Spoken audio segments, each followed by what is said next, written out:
Hello everyone and welcome back to Genie Crafts. So today's video is an artistic tribute to rocking star Yash, whose latest movie KGF2 has created huge splash across the globe. So I thought to do a layered portrait of this actor, but we are going to do it in a slightly different way than my regular layered portraits. In the first part of the video, we are going to see how to create the actual portrait, and in the second part of the video, we will see how to create the template of the portrait. So guys, don't forget to watch the video till the end to know the entire process.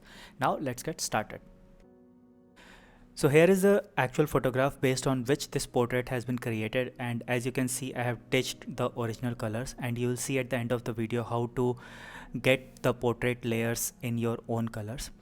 This is the printout that I have taken. I have created this template in Inkscape and I have selected the colors and everything, but since my printer is black and white, so you are seeing everything in the shades of gray. These are the sheets of paper that I'm going to utilize for my layers. I have started from light pink towards the wine red color at the top. So when you are doing basically a portrait in shades of a single color, which in my case is pink, it is important that you have at least one very dark shade of the same color, or it can be black if you don't have the dark shade of this color. The topmost layer for any layered portrait is normally the darkest one, and the bottommost layer is the lightest one. So you have to go in that order from the lighter shade of the color towards the darker shade, and the purpose of that darker shade at the end is to give a good contrast to the overall portrait. And it's not necessary that you have to go for a black or a very dark shade.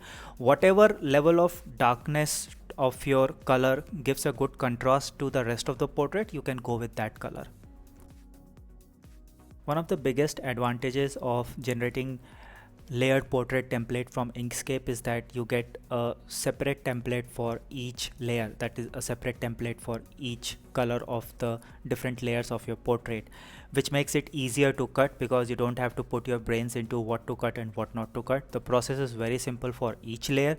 On each layer, whatever is the non-shaded area you have to cut out. That means remove all the white areas on your layer and do not cut out any of the shaded areas. So this is the process that I'm following for each layer.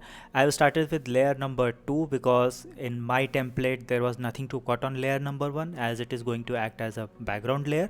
But for other layers, I'm going to remove the white portions and keep all the shaded areas so that I can paste those cut out on top of the previous layer. Once you have removed all the white portions from a layer, next step is to cut out the shaded part, and then we are going to paste it over the previous layer, which in this case is layer number 1, because I'm right now working on layer number 2. Quickly check the alignment of the part that you want to paste on the previous layer, and once you are happy with the alignment, the next step is to apply the glue on the backside of this layer. In my case, I am using the school craft glue, but you can use any kind of adhesive depending upon the thickness of your paper. Just ensure that you are not applying too much glue, otherwise the paper is going to curl and warp. So you will have to do this very quickly. Quickly spread the glue on the entire backside of the cutout and then paste it gently over the previous layer.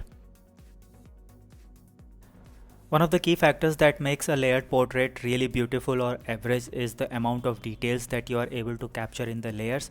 So do not ignore the small parts on a layer.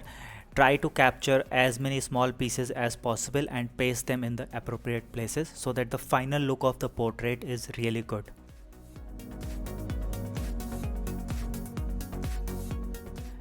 Now all you have to do is follow this process for each layer. That is for layer number 3, 4 and 5. Cut out the pieces, remove all the white portions, cut out the shaded areas and paste it on the previous layer. And once you are done with the last layer, you will get a very beautiful portrait at the end. As you can see, this is what I was talking about, the darker shade at the top. It gives a good contrast to all the lighter shades. Finally, I'm going to remove the excess border area at the end to give it a more frame-like structure, and I had also attached a sunboard sheet at the back to give it more sturdiness so that I can put it over a wall without even framing. So now the big question is, how did we arrive at this template of shades of a single color? So for that, let me show you how to do it. Start by opening Inkscape on your system, and when prompted, select New Document to start a new Inkscape file. Now on the Inkscape file, since my photo was in a landscape mode, so press Ctrl Shift D to open the document properties, and from there change from portrait to landscape mode. You can press 5 to center your working area. Press Ctrl I to import the image and place it over your working area. You can adjust the size with the help of the photo handles. Just ensure that you are keeping Ctrl key pressed when you are doing to reduce and enlarge the image in proportion. Now from the trace bitmap menu, select multiple scans, and from the various options select grays, because we want to grade our layers into shades of gray first. Select the number of layers you want to make, which in my case is 5, and maximize all the simplification parameters. That is, you select smooth, you select stack, for smoothing corners and everything, the maximum value possible, you select all those values so that your portrait layers are simple. But if you want more details, you can minimize on the simplification settings also. Once you are done, click OK and your layered portrait will be generated. Now zoom inside the window a little bit so that you can remove this created template from on top of your image. Next, click on that image, right click and select ungroup to divide it into different layers. Now your template is divided into different layers. Click anywhere on the screen and start pressing tab. With every tab you press, one object on the working area gets selected, and the color of that object you can see in the left hand bottom corner. All you now need to do is to select your color from this palette. Now why I am generating this template on Inkscape is because you can see a lot of palettes at the bottom, and whatever color you click, that color gets selected for that particular layer.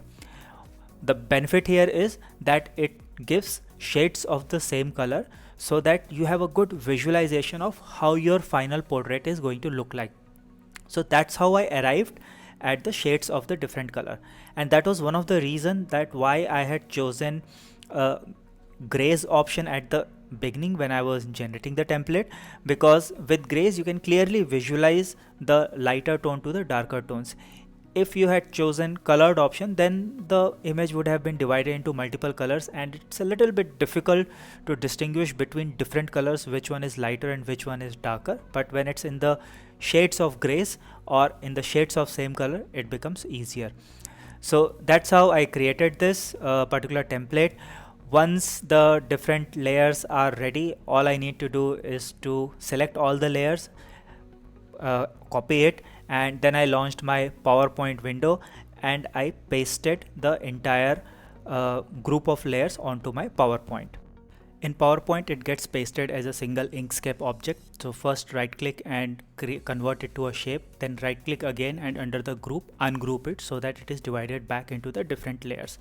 Now you can just remove each layer from the first slide to the different slides so that you get template for each layer separately in single slides. Now you can take a printout of this and then do your portrait paper cutting. I hope you guys enjoyed this tutorial video on a different take on a layered portrait. If you guys liked the video, then please do not forget to hit the like button and share this video with your friends. Also to subscribe to my channel for regular videos on paper arts, and I will see you guys very soon in my next video. Till then, stay safe, take care, and bye bye.